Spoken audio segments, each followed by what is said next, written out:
So over the past week during Stadia's anniversary, we finally heard from the big wigs at Stadia, and while lately the platform has been growing at the fastest rate that we've seen them since it opened it up to the non-founders, the powers at be have essentially been really silent, and I had been wondering what the heck is going on with these guys. And while we can clearly see that they are working hard behind the scenes, we haven't heard from people like John Justice, the Vice President and Product Chief of Stadia, Jade Raymond, the head of Stadia Games and Entertainment, and Jack Buser, Stadia's Director of Games. But they all this past week finally came out and had a lot of things to say that honestly, guys, blew me away, and I think you guys are really going to want to hear all this stuff. Guys, Stadia is not only in good hands for the future, but the narrative that Stadia could just be another one of Google's graveyard products.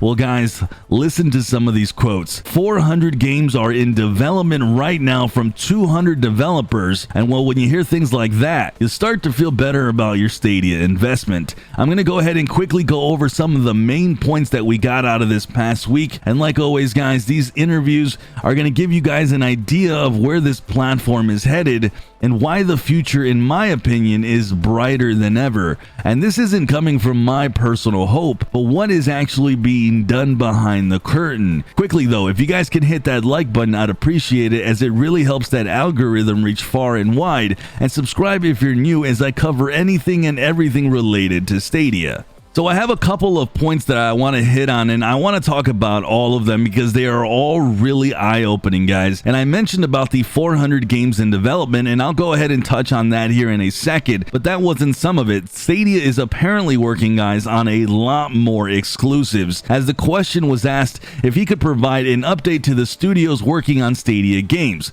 to which Jack Buser goes on to say, "We've hit 15 exclusives. We have not only the internal studios, including Harmonix, the makers of Rock Band, Supermassive, who's worked on Until Dawn, and Uppercut, who's worked on titles like City of Brass, that you're going to see the amount of exclusive content on our platform scale pretty rapidly. We've got some incredible stuff in development." So there we go, guys.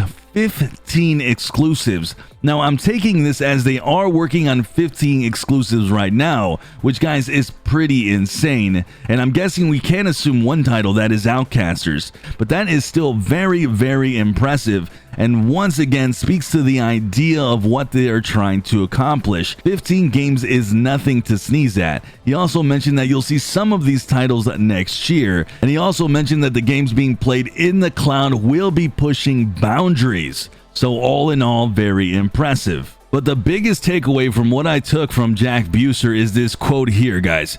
"What I can tell you is that we've built a roadmap of about 400 games in development right now from 200 developers. So when those games land, whether it's in calendar year of 2021 or beyond, is something that you'll hear from us in the future. My team is almost done with 2021. We're thinking about 2022 right now, and that's our focus. 2023 is really kind of where we're aiming our sights. 2021 is in incredible shape. Hopefully that gives you a sense of the scale of where we're moving." So guys, wow, 400 games in development right now from 200 developers, and 2021 is all but done already.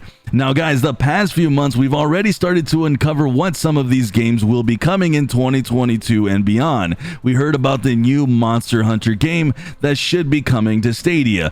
But guys, 400 games is no joke. This year, according to Stadia in 2020, we are on track to see 135 games or so by the end of the year.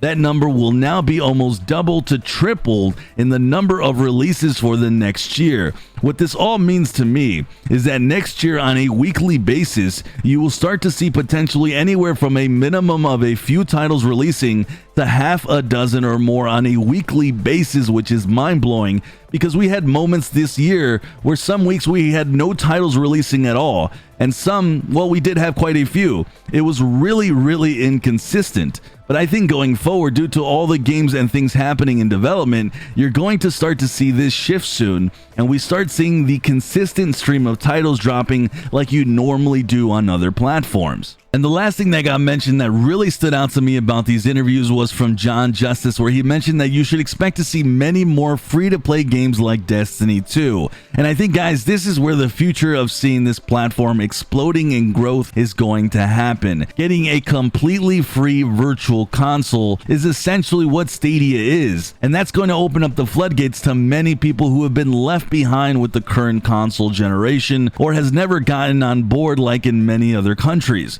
I've told you guys my stories from my own personal accounts on this channel, as well as how the landscape of gaming is in other countries. Mobile gaming is a billion-dollar industry all around the world, and cloud gaming bridges that gap from the cheap, crappy mobile games to full-blown AAA experiences, and a huge part of that is free-to-play games. We've heard rumors of Apex Legends coming to Stadia. I can bet you know the powers that be fully are aware of games like Call of Duty Warzone taking up so much hard drive space, and that getting a game like that in the cloud could be massive. We are going to start seeing more free-to-play titles on Stadia, and all that means is more people will be interested, and you're going to see this platform grow bigger and bigger. And guys, I'm telling you, people are sleeping on cloud gaming, but more specifically, they are really sleeping on Stadia. These interviews were all very eye-opening and essentially reconfirm my belief that not only is this going to be part of gaming's future, but it has the potential to be one of the mainstream ways of gaming down the line universally.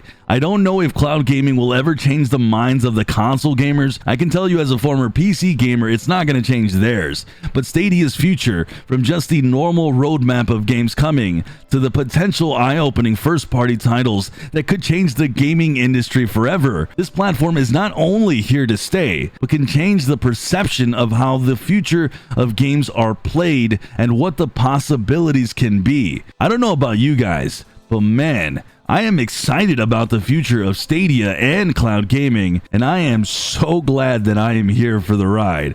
Alright guys, let me know down below what you guys think of Stadia having over 400 games in development right now, the fact that 2021 is all but done, that more free-to-play titles and exclusives will be headed to Stadia's way, and let me know what games you guys want to see, so maybe the powers at Stadia get wind of these comments and they get an idea of what titles they should be looking to add. With that, I'm Sunny, guys, and like always, I'll catch you guys in the cloud.